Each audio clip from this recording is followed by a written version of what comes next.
Okay, well, good morning, everybody, and welcome to the Roadmap to Decarbonization. I'm Wayne Staub, and I have the pleasure of being the Chief Business Relations Officer here at NJBIA, and I'm part of the business development team. With us today is Tom Dyer, who's the Director of Procurement and Analytics at Usource Energy. Usource is our new energy partner who has been able to help not only New Jersey companies, but companies all over the United States save money and do the right things compared to ESG when it comes to their energy procurement. Tom will discuss how your business can create an individualized sustainability plan with the help of renewable energy experts. We'll cover sustainability plans, implementation, best practices, as well as the many possibility pathways to your business to help achieve a low carbon footprint. We do have a few housekeeping matters before we get started. Today's program is being recorded and we will be emailed to you within 1 week. I'd also like to draw your attention to the question and answer box. Tom would be happy to take your questions at the end or during. He does have some time so that we get them as many as they come in and we get to them as many as possible. If you have trouble viewing or hearing, just remember this presentation will be automatically emailed to you. So you don't have to sign out. You can always rewatch the recording. One final thing, I'd like to thank all of our sponsors. Of course, our energy partner, Usource, and then our event partners, Association Member Trust, Focus New Jersey, Manufacturers Counts, powered by NJBIA and NJMEP, New Jersey Business Magazine, and NJBIA HR Support Center. So now, without any further ado, I'd like to welcome Tom. Tom, take it away. Great. Thank you, Wayne. I'm just going to go ahead and share my screen here and we can get started. Really appreciate the introduction, Wayne and Megan, and thank you to the New Jersey BIA for this opportunity to talk about decarbonization. Oftentimes, as we hear a lot in the news, it's at the forefront of a lot of policy and economic discussions. And so what we're going to do is take you through as an end user who may have a responsibility for energy. What are some of the steps that you can take? What are some of the things you can do? How you should be thinking about energy and decarbonization? And what is the proper roadmap to get you to where you need to be? Because a lot of these decarbonization strategies are long-term strategies that take many years to implement. And so we want to make sure we give you tips and pointers on strategies to get you there. So with that being said, I'm going to go ahead and flip through some slides. And as Wayne mentioned, we can take questions not only at the end, but as we're going through. So feel free if you have a question, put it in the chat and it'll be read out as we go through. So this is our brief agenda. These are the things that we're going to talk about. We're just going to give a brief overview of our organization. And then we're going to start digging into the roadmap of decarbonization. So we're going to talk about things like load reduction, green energy procurement. What is it? What does it really mean? How do you do it? And then we're going to talk about integrating renewable energy solutions as part of your mix. As well as a brief discussion on fleet management. So if you're an organization and you've got a fleet of vehicles, what are some of the high-level things you should be aware of relative to electrification? And obviously anything else that you may need to know. So who is Usource, right? Usource is an unbiased energy consulting firm. Our primary focus has been on helping large energy users source their energy in the most competitive formats possible. Usource has been around since 1999. And a lot of our focus over the last 5 to 6 years really has been that of the decarbonization journey. So a lot of renewable sustainability goals started coming out for corporates and mid-size industrials and commercial customers, over the last several years. And that's really been a key focus of our organization, is helping clients develop strategies, offering them services to navigate this really new world that we're in, right? The decarbonization world. So whether it's helping them with a solar project or buying some renewable energy credits, we guide them through the process in a very transparent and consultative format. So we've got a very deep team. There's about 55 of us right now. A lot of veterans of the energy space. So myself, I've been involved in energy since 2000, so going on 24 years here. And actually was, as I mentioned to Wayne at the beginning of this, spent a lot of time in New Jersey working for a retailer. So really valued that time in New Jersey, learned a lot. So again, we're part of a larger organization called NextEra Energy. It is a Fortune 200 company, right? So what that does for us specifically is it gives us access to provide analytical services, which as a pure independent consultant, we may not have access to. NextEra is also a global leader when it comes to developing renewables, right? So they're the largest developer of wind and solar here in the US.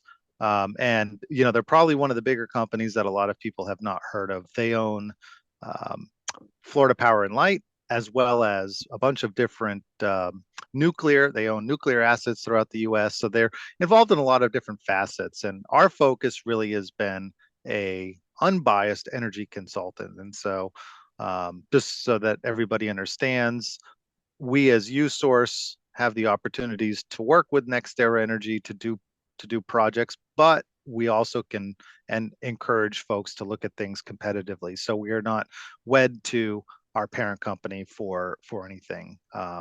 So I just wanted to make that very clear. I love this slide because this slide really just cuts right to the heart of what people should be looking for when they're working with either a consultant or a provider of some form of energy services, right? And so things are getting more complex. We see changes in regulatory policy that seem to at times come up very, very quickly. We see dynamic changes to the energy market. We see changes to the renewable market and investment tax credit market. So a lot of things happening all at once. What are the key things that you should be looking for when you're working with somebody, right? So you really want to focus in on organizations that have a great set of data analytical tools and that can do reporting. Um, you know, AI seems to be a growing trend here in the energy space across not only, well, I should say, not only across the energy space, but across the myriad of industries that the New Hampshire BIA, the New Jersey BIA represents. AI is really infiltrating everything that we know of today in terms of data, how data is collected, how recommendations are being made. We've got a very large team of data scientists on our end that are putting it to work for us so that we can identify clients who have multiple locations and may not understand what the energy savings opportunities look like. So we're using some nice data mining techniques. That's something that I think is really, really key. Obviously, the legal and regulatory environment really is changing quite a bit. New policies coming out relative to transmission rates and renewables and how different states are valuing certain cost components that make up your total energy spend. And so when you're a facility that may have locations, maybe you have a facility in Trenton, but maybe you also have a facility across the border in Pennsylvania or across the border in New York. Each state has its own sort of unique regulatory compliance that drives the value proposition for different types of technologies. And so having a team of folks that understand what those policies are and how they affect decisions that you might be making, I think is really key. Obviously, analytics plays a big role, and companies that are obviously investing in the future. So some of the future technologies are hydrogen and green hydrogen, or large scale EV charging stations that are being built out, right? Wind, solar, large wind, large solar, offshore, right? Wind. These are the things that we see in the future as having significant impacts to clients who may just be on be on the starting part of their overall journey. So keep that in mind, right? You want to work with somebody who's got this vision of the future and how they get you there. And then obviously the ability to price, the ability to work in a vast majority of the markets. Those are things that I would always suggest folks look for when they're working with a consultant. Um,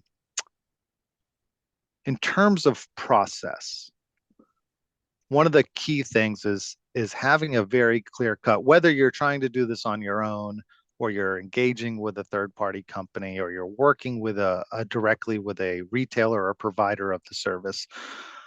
One of the things I think is really important is that you come at it from a analytical perspective, right? So you understand the data that's helping you drive decisions, right? One of the things that we really hone in on is we want to have strategy discussions with clients that really allow us to understand what keeps them up at night. We really want to define risk tolerance goals. We want to define strategies and then develop a customized plan essentially and go to market with that customized plan. The next thing, obviously, in this process is we need the ability to execute. So, um, you know, it wasn't that long ago that a company who may wanted to make a claim that they were buying renewable energy, it could be as easy as just saying, "Hey, I want to go buy some unbundled national certified green e-RECs." Great. That was something that is still relatively straightforward and transactional. But the cost differential we've really started to see over the last year or two, that the cost differentials are starting to bounce around. So what used to be a relatively low cost transaction, renewable energy credits now, because a lot of companies want to make claims that they're green or they have a requirement, they're using RECs as sort of a bridge to something greater in the future.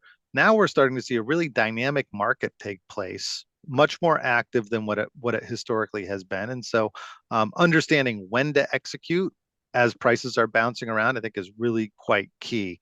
And then obviously, ongoing management, right? Ongoing management with your supplier or your vendor, keeping the lines of communication open as you look to the future, because again, anything energy related at this point is taking longer term time horizons, right? Meaning, hey, you may want to buy renewable energy. You may want to look at developing some on-site solar. Well, if you're interested in on-site solar, that could be a 15, 20, or even 25-year type of arrangement. So understanding that vendor that you're working with, understanding how they work, how long they've been in business, all really key components to evaluating what type of decision you ultimately want to make. And again, I love this graphic here because it really, as we dig into this a little bit deeper, ties the whole messaging together. So what you're doing at your local facility relative to energy efficiency really should inform your energy procurement and your sustainability decisions, right? So oftentimes sustainability comes out with some relatively broad goals, such as, hey, we need to be 50% renewable by 2035, or we need to reduce our carbon footprint by X percent by such and such date. So maybe it's not a renewable target, maybe it's just a carbon footprint target. Certain cities and municipalities, as well as we're seeing from a regulatory perspective, are coming out with specific localized targets. So, for instance, if you're in New York, if you have a facility in New York City, there's local law 97 that directly affects facilities in New York City. But if you're in Westchester, guess what? It's not necessarily affecting you the same way. So understanding the local dynamic environment, I think, is quite key. But having your sustainability goals trickle into where you're spending capital and energy efficiency programs and how that aligns with your procurement strategy, it's really key. These things are really, in order to get the most cost-effective solution and maximize the value to your organization, the three components need to work in correlation. I would say this as a consultant who's been doing this a long time. This is one of the challenges that we face on a regular basis when we're dealing with larger organizations, right? Because sustainability often works in their own silo. You have the energy electrical engineers who are focused on energy efficiency that, they have some capital requirements that they're looking at, and they tend to work with finance on getting those approved.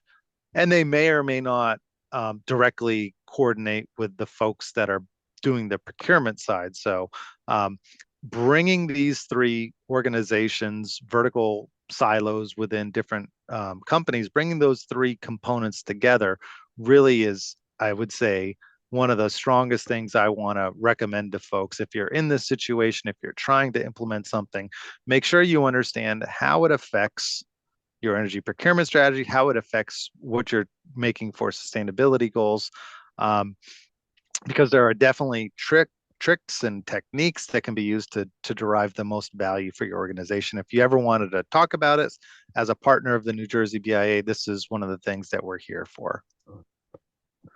Um, I tend to suggest that energy brokers tend to focus on procurement, right? Strictly procurement. Energy suppliers tend to focus on procurement and potentially budgets. Oftentimes, they will partner with other third-party organizations to provide some of these other services.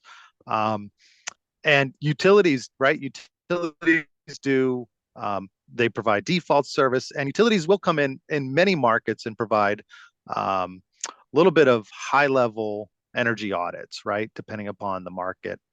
What we provide, and I think is really kind of unique to the marketplace, is a whole suite of services, right? So if you're interested in on-site solar, great. We can do that under a live demonstration. Here's how much we think we can put on your roof. This is what you have for space available on your land. Um, we think carports can generate X amount of kW. We can do that as a live demonstration. And again, not to say that others can't. We tend to focus on it, and then it's like a pause and ask the question: does this make sense? Is this economically feasible? Is it something that people are asking for and want to do because you have some goals, or is it from an economic perspective, like, look, we believe we'll save money? Helping clients understand that, asking the right questions, I think is quite key. We have a lot of markets that you'll see this community solar may be a new term for a lot of folks. And we're seeing this in this is a growing trend in a lot of markets right now, and something that I think when we talk about policy changes from a regulatory perspective, this is one of the things that keeps kind of coming up, and it's got some legs to it in a lot of markets. And so keeping an eye on what community solar offerings are available to you, it's a program that gives access to folks who may not necessarily be the best fit for an off-site type of solar arrangement on their own, but they're able to join in a larger group. So really kind of unique. And if anybody has any questions about that, love to take that offline and walk you through it. So I'm going to pause here real briefly and see if there's any questions. Holly, have we seen any questions come up as of right now? Are we good to go? We are good to go, but Wayne had mentioned that New Jersey itself is pushing community solar. So that's definitely something we're open to having a conversation about. If anybody wants Yeah, to jump offline, or feel free to reach out to us. But yes, no yeah. questions right now. Great. Yeah, and I'll just say this as a Okay. very high level overview. Community solar really provides a nice bill credit avenue. So there's a community solar program in New York right now. Pennsylvania is developing one. New Jersey is obviously developing one. And it provides you a nice little credit incentive to participate. And so anytime I think people can get savings off of their utility bill and support the greening of the grid, it's a great solution. So would love to, if anybody has any questions or wants to learn a little bit more about it, more than happy to take that offline. Just, put a little chat out there and we'll reach out. Um, so what are the things when people talk about decarbonization, the thing that I sort of immediately go to is, look, before you buy any electrons, before you do any PPA project, which is a power purchase agreement where you're buying or signing up for large scale solar, before you do any of that, make sure that what you got going on right now is being done as efficiently as you can. So if you're behind PSE&G, great. PSE&G generally can start with a very high level audit. You can obviously outsource audits to do different ash rate levels if you really want to dig into your facility. There are also organizations that can come in and provide technology solutions. So they'll install things like wireless CTs and PTs that monitor individual device level KWs so that you can really understand, okay, I'm spending all this money on energy. Where is it actually going? And so being as efficient as you can within your own facility, I think is really, really key. I'll just say this. I'm not an electrical engineer. We have a whole team of electrical engineers on staff that if anybody wants to engage in a dialogue relative to that subject matter, would love to hook you up with them because they do a great job. So but try to get your facility as efficient as you can. And one of the benefits not only is you're consuming less energy, but your what's called your load factor, or the how efficient you're using energy. As that improves, the rates that you get from retailers for buying your electrons improve significantly as well, right? So your load factor goes up when you do different projects, and you're getting a not only a return on, hey, I'm using 10% less energy, but the energy that you're spending now is also priced cheaper because your load factor, you're using it more efficiently. So the shaping costs or the shaping premiums that suppliers use to model your load when they're saying, I'll give you a 6 cent fixed price, the more efficient you can use your energy, the better, right? The lower the price. The next step, and a lot of this is why I mentioned earlier on, we're seeing some volatility in the rec market recently. Why is that? Well, a lot of corporates now, uh, after COVID, we had a little bit of a delay in terms of equipment coming in, right? So there's been a delay with new projects coming online, a little bit of a slowdown there. That is now since reversing itself. But a lot of corporates want to utilize RECs and carbon offsets as sort of their initial foray as part of a strategy, broader strategy, but that's sort of the bridge, right, to get them to where they want to be. So they may sign, you may have a Fortune 500 company that says, hey, I've got, X% of sustainability goals, or these are my carbon, we've signed up to be RE100, whatever that actually looks like. They may go out and say, okay, I need 100 megawatts of renewables. So I'm going to go and do that deal. But that deal, if they inked it today, isn't going to come online for another year and a half to 2 years.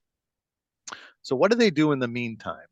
Well, what a lot of folks are doing in the meantime is they're buying REC products or renewable energy credit products. And what that essentially is, okay, that's the environmental attribute associated with the generation of a megawatt of energy, right? So think of a windmill, it's turning, it's producing electricity. Well, a windmill produces two things. Yes, it produces physical electrons that flow into the power grid, but it also produces environmental attributes. And so companies can buy those environmental attributes, they can be traded, and ultimately they get retired in the name of an organization. And so different states have different RPS requirements, renewable portfolio standards, that affect what the minimum amount of renewables has to be. But for folks who want to do a little bit more than that, they often will start with RECs. It's sort of like toe in the water approach. Carbon offsets may be a phrase that you're familiar with or not, but carbon offsets do something similar, um, where a renewable energy credit really is greening up what we call your scope 2 emissions. It's the purchased electricity emissions. A carbon offset will essentially offset what you're doing from a natural gas perspective in its most simplistic form. And so, there's a market for that. You can also, obviously, so those are products that you can buy sort of disaggregated from the rest of your energy strategy. But you can also incorporate them in what you're doing with your current retailer. So if you said, hey, I'm buying energy from supplier XYZ right now, I actually want that to be 100% green, or I want that to be 50% green, they can definitely sleeve that in usually utilizing RECs. They'll sleeve that into the price, and then you now get to make the claim that your electricity buy is renewable. As you kind of come down and take it another step further, right, in this journey, you can do on-site or off-site options, right, relative to both wind and solar. You can do community solar, which is a great credit program. Oftentimes, utilities in a lot of markets will offer green tariffs as well. You can start looking at, hey, how do I do more backup generation or implement battery storage to not only manage the resiliency of my facility, but also maybe to utilize it for some demand side management or some um, capacity tag management or some demand response programs. So a lot of these things can be used in multiple facets, and understanding how they all come together and how it all works from an economic perspective, I think is really, really important. And then as we go further down the line, as you start looking at infrastructure, for folks who have fleets, really good option is looking at fleet management and EV infrastructure. So I just talked a lot about a lot of this, so I'm not going to necessarily spend too much time on this one. But when it comes to on-site solar, right, you generally have a couple of options. You can do a PPA, which is essentially a lease, or you can buy, right? And so I think when you're looking at it, if you're talking to a solar developer or if you're talking with a third party consultant, understanding the economics between, look, if I buy this, what's the value to me? If I do a lease or a PPA, what's the value?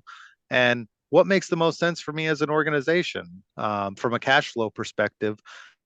Because one of the things that I see as we evaluate this for a lot of clients is um, the internal rate of return or their cost of capital. Every business is a little bit different in terms of their cost of capital. So what might make sense for one organization may not make sense for somebody else. So keep that in mind. And everything is sort of regional, right? So these are the regionally affected markets, and then there's a couple of national markets as well. So talked a little bit about the bill credit that comes with community solar. It's a great option. Obviously, utilities, right, mentioned to have green tariffs. So worthwhile investigating, depending upon how you currently buy your energy. Obviously, there's an unbundled RECs market. So when it comes to RECs, I'll just say this one more thing and then we'll move on. If you were in New Jersey and you said, look, I want to buy New Jersey specific solar, well, that's a unique product. It will come at a premium to a national product, right? A national product, generally speaking, is going to be Texas wind or Texas solar, just because there's a lot of it out there.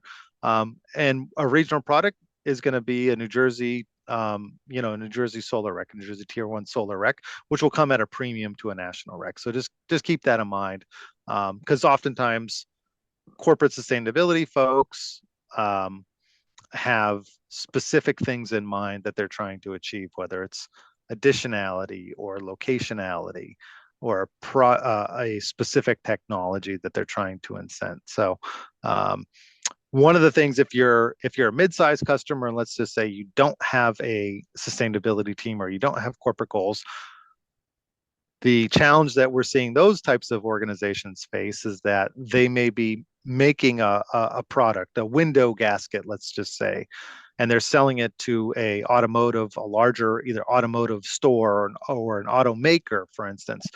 Those organizations are now starting to push down into their value chain. So keep that in mind. You may start to experience pressure from your suppliers or your vendors or your customers saying, hey, what is your organization? What's your renewable strategy? What are you guys doing to reduce your CO2? And so if that's a situation that you find yourself faced in, rest assured, we can definitely help. With our relationship with the New Jersey BIA, we can help strategize. So would love that opportunity.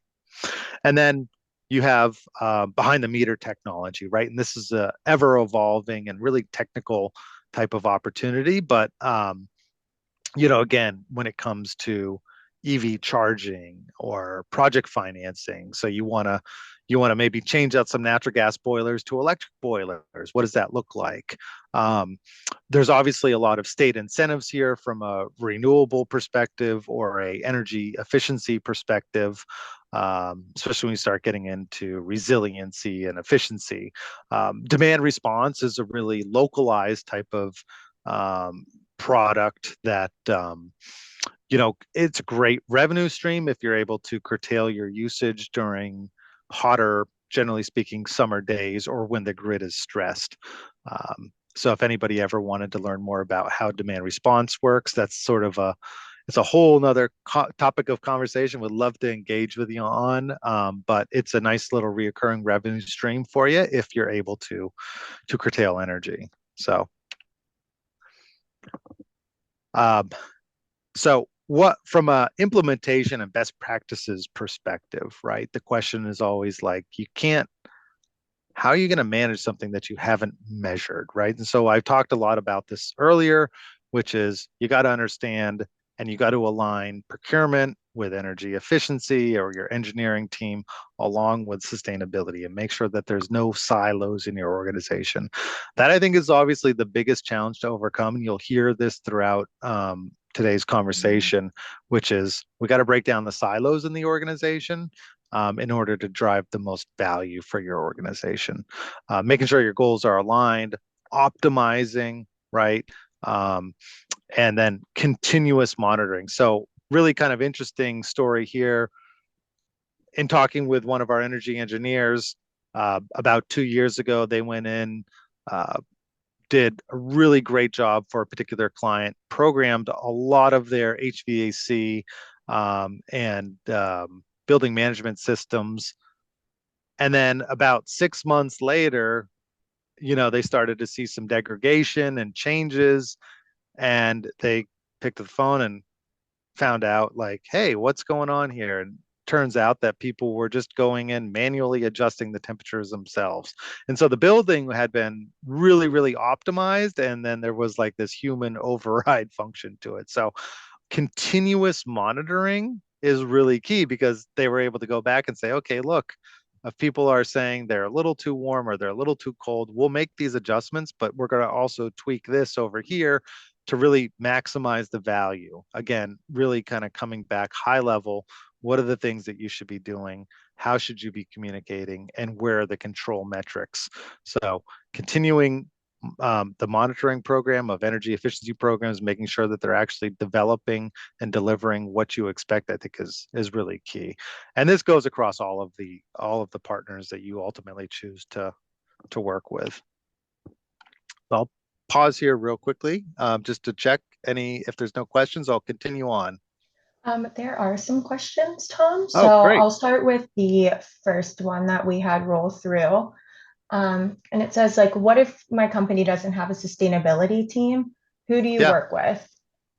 Yeah, so obviously we'd love to, suggest you work with Usource, but I would say there are a variety of firms that can develop carbon reduction roadmaps, right? So from our perspective, what we like to do and the way that we work with folks, and that I would expect other people in our space to work with clients, is that they sit with you, they understand what your ultimate goals are, what message are you trying to send, whether it's to your vendors or to the market in general, or whether it's to your business owner who's got some initial goals.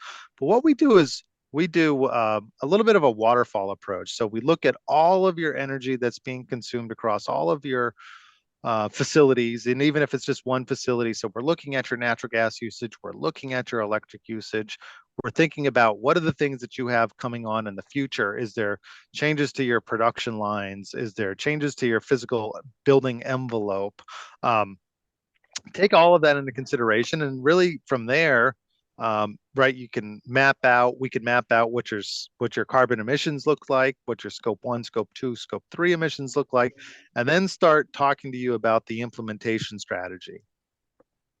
So oftentimes, that looks like, hey, you're a great candidate for an offsite solar deal, or you're a great candidate for on-site behind the meter solar.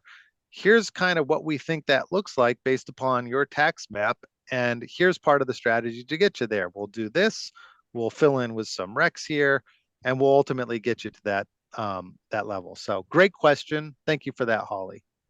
Yeah, of course. Let me go ahead and ask this next one. So I know that we touched on bill tariffs and credits and things like that, but Yeah. does Usource help clients identify incentives to reduce other costs? Yeah, sure. So it's a little bit outside of my specific scope of function, but our energy engineers, when they're doing projects, they're obviously looking at rebates, they're identifying rebates, and they're actually working and doing all the heavy lifting associated with filling out and sending those rebates in. So yeah, there's generally utility rebates. There are for what I would call non-prescriptive energy efficiency projects, or projects that typically, they're not like a traditional lighting project or something like that, more in depth. Oftentimes you have to submit an energy engineering study in order to effectuate what you're going to get from a rebate perspective. So all of that's covered. I would say a lot of the the folks who do energy engineering audits and or installations, design, build, a lot of companies like that really do a great job with when it comes to energy rebates and helping clients achieve the maximum value out of that. Perfect. Thank you, Tom. Excellent. So I talked real briefly about demand response, and this is actually an area that I'm quite passionate about. Demand response came about many, many years ago under the guise or the concept of, from PJM's perspective and from all the ISO's perspectives, like, look, it's cheaper for us, it's more economical for us as an organization to pay people on those really peak days, or in situations of emergency events. It's cheaper, less expensive, more efficient for us to pay people not to use or to curtail energy than it is for us to build a new gas combined cycle, power plant that is only going to be utilized a certain number of hours a year, very low number of hours per year. So that's how the concept came about of what demand response is. And essentially it's like, if you can curtail your load with um, under a notice situation, so meaning, i.e., you receive a notice from a what's called a CSP provider, but it's a demand response provider. You receive notice. If you can curtail load within a certain time frame, every market and every program is a little bit different, but if you can curtail load during an event, meaning, hey, it's either really, really hot out or a generating unit has tripped offline, we need, folks to reduce. You can perform to those types of activities. You receive a reoccurring value stream of check basically every quarter from the provider. So it's a great way, again, if you have a little flexibility in your load, to be able to do that. One other thing that I would say, that, and it kind of, demand response sort of lines up with energy efficiency, meaning if you have done something to permanently remove load from your facility, there are ways that you can also receive an incremental revenue stream associated with that. So that's a little bit of a different flavor. It's a permanent load reduction, where the CSP provider, or the demand response provider in this case, goes to PJM, goes to ISO New York, and says, hey, look, we can demonstrate that this customer has done something significant and permanent. And in return for that, you can receive, in some markets, it's up to 8 years of a reoccurring payment for that. So it's in essence like you're already doing demand response, you're just getting paid for it. So I always stress this, like, if you have questions, if you're doing energy efficiency projects and you want to know, am I doing all that I can? Am I getting as much money out of this as I can? Great. What happens with that permanent load payment? That's designed for folks who do something significant, permanent, and that they're not already receiving a rebate for, right? So that's the one caveat. If you're not getting a rebate from your local utility company, then it's something you can petition PJM for. So really, really great. Make sure you keep that in mind as everybody's trying to do as much energy efficiency as possible. The other thing that I would say is peak load management. So this comes down to a couple of hours every year, 5 coincident peak days during the summertime. If you can make adjustments, what ultimately you're doing is you're helping yourself um, with a lower future, what's called capacity tag, but basically it's helping you lower your future cost of electricity that you're going to buy from the market because you're reducing your demand profile that the supplier has to essentially service. So anything you can do from that perspective is beneficial for yourself. Excuse me. Um, and then energy solutions. So we've got a whole team of folks that do energy solutions. These are all of our engineers.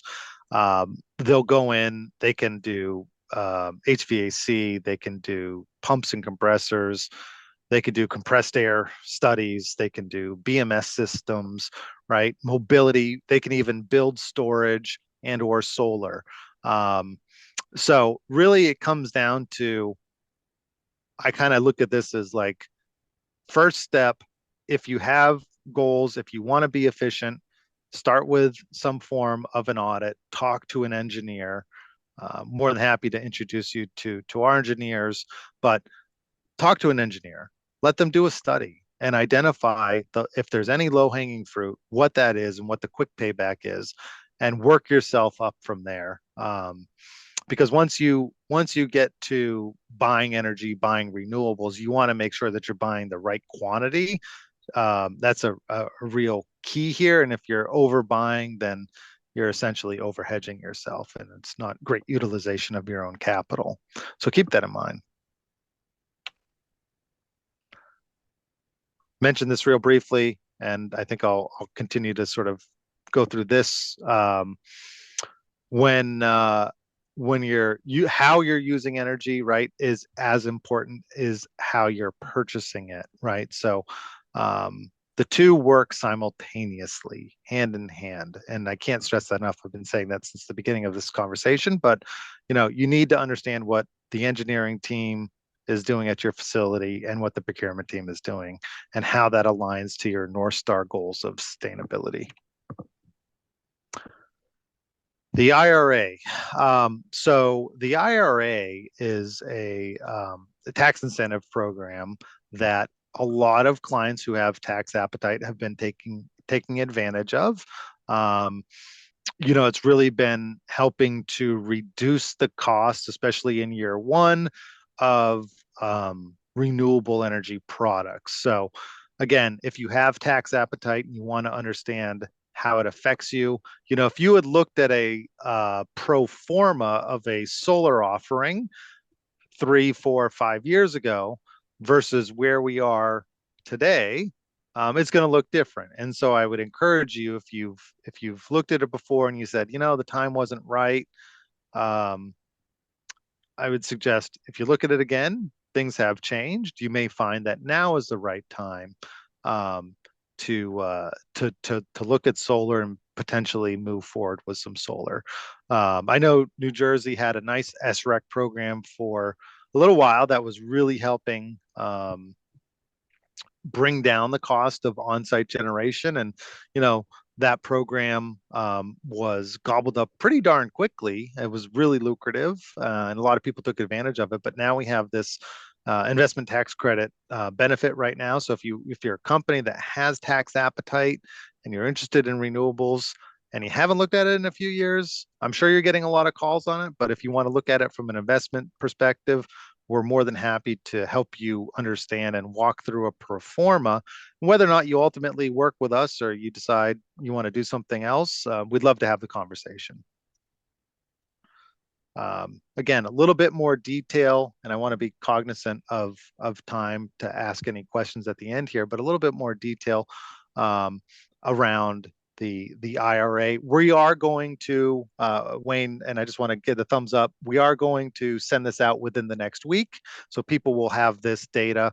You could definitely dig into it. And if you have any questions, give us a shout, reach out to Holly or myself. More than happy to walk you through how these changes have benefited the development of renewable energy. And I will say this, right? We're in an election season. It's one of the questions we get a lot of, is, how do we see this current election, and what impacts it may have. So we'd love to, kind of give you our 30,000-foot viewpoint. I'm not sure this is the right format for that, so I'll keep going here. But big question that we could ask a lot, and if everybody wants to have a dialogue around it, more than happy to. Community, low-income community, it has really been, there's been marketers and developers who've been looking at how do we help benefit some of the lower income communities, and through development, there's incremental tax credits available for development in some of these market areas. So keep that in mind as people look at it. There's potentially a 10% incremental tax credit associated with it. So depending upon where you're located, what type of deal you're structuring, there are some additional incentives in the state of New Jersey because of this. Great question to ask a developer as well if somebody's calling you. So Smart Start and the CTEEP incentives and pay for performance incentives, these are all energy efficiency type programs, right?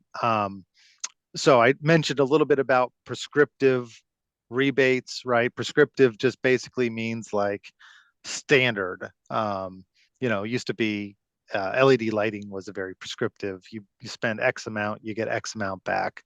Well, as that sort of has played itself through, now people are looking at, well, what do I need to do to really improve the efficiency of my building? And a lot of it is just, it's not super cut and dry. And so there's a lot of custom rebates. We'll help you understand that from our solutions and consulting and engineering teams. So if there is something that you're doing that's a little bit outside the norm, we'll help you understand how to apply for those rebates, what they look like, right? As well as, benchmarking, right? And then DERs, so distributed energy resources, such as combined heat and power or fuel cell. So I'll say this, fuel cell has been really a technology that we're seeing significant growth in. Fuel cell is essentially, where you're going to do some on-site generation. It's going to be powered essentially by natural gas, but there are some options around that. Obviously, battery storage is something that people are coming out and saying, hey, look, what are the incentives for battery storage? Is now the time? I may have solar, or if I'm looking at solar, maybe I want to do solar plus storage, and it'll help shave my peaks, meaning what my capacity tag is going to be. And so oftentimes when you're just working with a solar developer, they're going to say to you, look, the levelized cost of energy over the next 20 years is X. They may not understand, like we do, that not only are you reducing your peak, and we've probably got a better forecast for the levelized cost of energy over the next 15 to 20 years, but what you're also doing is you're shaving those peaks. And here's the value of shaving those peaks on your facility when it comes to going to a retailer to get a retail commodity price. And so again, it's a little bit of a bigger picture. It's a bit more sophisticated. And so I would encourage people, as you're looking at these technologies, make sure you're understanding the value from not only the project, but all the way through the life cycle of that project and how it affects different facets of the commodity procurement and your sustainability plays. So talked about demand side management. So I don't think there's anything else here that we need to necessarily cover with that. But again, there's a way to look at this from a competitive standpoint. So not all demand response providers are the same. While they're all using the same forward wholesale markets, there are different things in terms of revenue share that providers will provide to you. And so that's something that we can help you evaluate, as well as what they ultimately establishes as your baseline. So the way the program works is they say, hey, your baseline is 1,000 kW. That's what you've committed to shed, and you shed 1,000 kW. So here's your here's your check. There are also other demand response providers who will gross that number up, and they'll give you the value of the line losses associated with it. So that's a little extra kicker for people who understand like what to look for. So it's not just purely the revenue share. It's also what the ultimate value is that they're giving back from a KW perspective. Just a quick little case study. Everyone will have this, so encourage you to look at this. But there's definitely, this is a customer that we helped save so $11,000 in 1 year just by a couple of notifications. So, and they were able to shed over the 5 coincident peak days that PJM establishes. So quick little white paper. So I mentioned this earlier. When it comes to sourcing renewable energy, a lot of people will buy RECs. People will also buy carbon offsets, right? This goes into a little bit of a conversation that I've already brought up, which is how are they created and what does it actually represent? Again, this is the environmental attributes associated with the creation of renewable energy. I say this as I do sort of in the vein of everything that we do, which is you should look at the market competitively.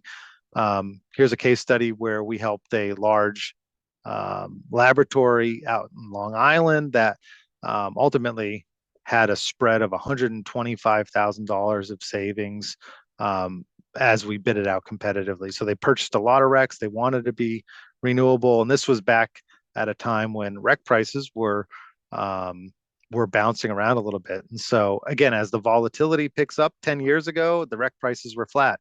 Now REC prices are bouncing around in the similar vein of which, commodity prices bounce. And so understanding who's offering what and what those spreads look like really yields pretty significant savings. So I'd encourage people, again, look at things competitively. It's gonna drive a lot of value. One quick point relative to on-site solar. What is it? What are some of the benefits, right? So you're not only getting the green energy, you're getting the environmental attributes, but you're levelizing the cost of energy over a 15 to 25 year time frame. So there is a lot of value in that. I just always encourage folks to understand what you're paying today, understand where the future market is tomorrow, and what the forecasts are out in the future, and understand what your payback situation needs to be in order to make this project pencil, because everybody has different inputs on that, right? So not every business is the same. Everybody has different internal rate of returns that they need to hit and different hurdle rates. So understanding that and developing a project and finding the right developer for a project, I think is key. And we could definitely help in this perspective. A little bit more about how solar works. I think everybody has a general sense. So I don't know that I need to spend any time here, but obviously we're utilizing the sunshine to develop energy, right? A little bit of solar benefits. I think the big thing that I think a lot of people want to take away from this is, it really does become, if it's done right, it becomes a hedge against future energy rates. And so a lot of folks who may have strategies of, buying energy in certain time frames, well, this is one way to buy under a longer time frame, have a known cost, and then you're only coming back and filling in a little bit of that excess energy that you may need. A lot of options, right, when it comes to solar. There's also floating solar, which is sort of we've seen that from time to time where they actually put it over water. But these are the 3 most common approaches, right? Rooftop, ground mount, canopy. There are some advantages with each, and would love to engage in a dialogue relative to that. Just want to be cognizant of everybody's time, and I've got a few more slides here, and then we can pause and ask questions. So, feasibility studies, I think are really key when it comes to decarbonization strategies, right? Doing the due diligence up front, understanding exactly what you need, how you're going to pay for it, what the level of risk is, I think is key to having success. Because once you start getting into the development of alternative forms of energy, the process, while looks similar to buying traditional energy, There are some incremental risks that need to be addressed as you go through a contracting process. So you really want to make sure that you're working with a provider who has developed renewable energy projects before, really understands what to ask, um, and points out things and really has your best interests in mind, as opposed to just taking what the developer is giving you. It's really a back and forth of assessment and um, you know, contract negotiation. So, oftentimes PPAs are relatively long documents. 50, 60 pages is not uncommon, but understanding where to go within those documents to lever to your benefit, I think is really key when it comes to working with a third party consultant. And so this is kind of the process that we go through when it comes to looking at on-site generation. Again, very similar. We'll consult with you, we'll do an assessment, we run an RFP, right? We'll look at numerous providers. Then we do the analysis work and the cash flow, right? So the cash flow, I think, is really that's what everybody wants to jump to, but you really don't want to jump that far ahead until you've done the other due diligence components. But ultimately, will it pencil, will it not, based upon your internal hurdle rate, I think is a question that needs to be answered. And we do our best to support and guide our clients through this process. Developed an RFP for a large university, went through that process, ultimately negotiated about a little over $8 million of savings during this RFP process this was actually a decent sized project, a 20 megawatt project. So really kind of great little case study in here. Everybody will have this to look through. And this is actually a project located in Salem, New Jersey, so in southern New Jersey, that we worked with. So developed a PPA. We're able to help the client save about $500,000 of power against the market and help them get a little bit more sustainable. So really, really cool story for a large client. So as I mentioned, there's a couple of different options here when it comes to paying for a solar system, right? You could do a PPA. You can buy it with cash. Again, you need to have a tax. I would suggest that you have a tax appetite if you're going to do that. Otherwise, if you do a PPA, the developer is going to have a tax appetite, and it'll be a little bit of a better, or the financier, I should say, will have a better overall cost structure to you. So just a couple of key points. And then there are some specific net metering state incentives that New Jersey has laid out. I think this does a really nice job of identifying what those net metering incentives are, how they apply. And I would just say, like, again, I don't often encourage organizations to oversize their solar, right? There are times where it makes sense based upon your actual load shape where you are going to be net metering. But generally speaking, we try to ensure that, you're not oversized. I think that's a big key, because sometimes solar developers will come to you and they'll say, hey, look, you've got all this parking space. Why don't you just load it with solar? And you look at what that's going to produce, and ultimately it may produce more than what you're actually consuming on an annual basis. And that's like taking a long-term financial hedge and overbuying. It's just not a great solution. It's one thing to have a little bit of energy net metered based upon your load, but keep that in mind. If anybody wants to get into a specific conversation relative to these types of incentives, would love to organize that, because this is a very deep dive here. We talked a bit about community solar. Again, just a nice little slide in terms of how it works. And again, oftentimes is what this looks like to you as a subscriber is about a 10% reduction on your electric bill for signing up. So really great incentive, great program. Just high level overpoint here of offsite renewable energy solutions. So what they mean to you, right? What some of the benefits are. Talked a lot about this already. Resiliency, I talked briefly about battery storage, but there's also what's called linear generation, which is really a very high efficient natural gas fired, doesn't have to be natural gas fired, but generally is natural gas fired generation asset that runs at about a 90% load factor. So really, really high on all the time and much more efficient than your traditional CHP type of unit. So these are also very scalable, which I think is really kind of cool. So it's called mainspring. For any engineers who may be on the phone, would love to learn more about this. This would be a great conversation for you to have with one of our engineers.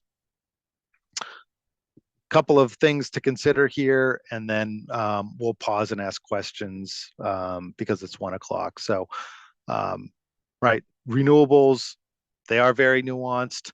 There's oftentimes we've seen where folks think that they're going to be able to get access to a project only for that project to either not move forward or for somebody else to come in and buy that project. So nuanced and at times a little bit confusing. It's not really like if you're used to buying deregulated, energy from a third party company, buying renewables is a lot different than that. So I would encourage you to talk to somebody who's done it and to ask, make sure you're performing your due diligence. We can definitely help as a partner of the New Jersey BIA.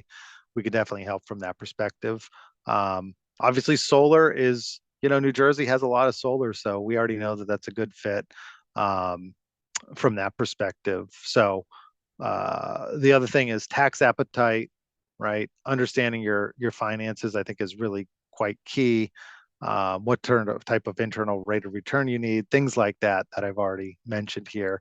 And then I would just say, obviously, consider using a consultant to sit on your side of the table, right? This is how we work. This is how a lot of consultants in this space work. So with that, we've got a couple of slides on fleet management, but I want to pause here because we're at time. And I want to just say thank you to the New Jersey BIA. Really appreciate this opportunity to take folks through a very high level view of decarbonization and then answer any questions that we may have. Yeah, so thank you guys again for listening. And Tom, I have some questions that came through. The first one being, what size load would work the best for a decarb plan? Is there like a cutoff? Is, a size too big? So we can start there. There's not really a cutoff in terms of size. Oftentimes, even smaller customers, right? If you're producing a product for a larger organization, that larger organization likely is starting a process right now of creating sustainability goals and pushing that down to their vendors. So, great example. If you're making, some sort of refined product that goes into another bigger organization's product, you're likely to start getting pressure on this. So no, there's no real minimum size here. I would say when you start thinking about doing offsite solar, there's some minimum sizes there, but for decarb and road mapping, there's not really a size requirement. It's really a more of a requirement of what you want to do from a sustainability perspective and what, if any, you're getting pressure to decarbonize from your suppliers or vendors. Okay, excellent. And the next question being similar to the first, as an organization's load profile or usage changes over the course of the roadmap, are you able to go back and edit the roadmap or make changes? How does that look? Yeah, so I always sort of think of roadmaps as like it's like a living document, right? It's kind of like it's as good as when you have an energy audit, right? Somebody comes in, an engineer comes in, or the utility comes in, they do an energy audit, and that's great. It's a nice little roadmap to get you started, but it's got to be a living document, because if you don't implement or make adjustments to that plan, then it becomes a little bit static and stale. And so I always view it like this: the roadmap should be amended as your load changes, absolutely, because again, generally speaking, everybody has a little bit of usage variance from year to year. And so if you've got a strategy that's in place that's covering a certain percentage of your load, well, as your load changes, your requirements either grow or shrink based upon it. So yeah, really, really keen idea to kind of keep that as a living document, right? And so review it maybe once a year, even if you feel like you've implemented all the things that you want to implement. Excellent. And the last one that came through is, what is the most important process within the decarb roadmap, that if someone doesn't want to commit to the whole roadmap, is there a specific piece that you would recommend taking over others? Yeah, I mean, I would just say identifying your scope 1, scope 2, and scope 3 emissions, even if you don't want to implement anything right now, having a solid understanding of what those look like. Because again, if you're ABC Tool and Die Company and you're making a product that goes into, a Ford F-150, let's just say, well, at some point Ford's coming to you saying, look, you gotta show us what your emissions are, and you have to show us a pathway to how you're gonna decarb. I think understanding your emissions at a minimum level is really quite key as a process. Even if you do nothing else, start with understanding what your baseline is. Perfect. Thank you, Tom. Well, Tom and Holly, thank you so much. Wow, Tom, you really hit on some great topics. I mean, the Energy Master Plan in New Jersey talks about, community solar, all these incentives.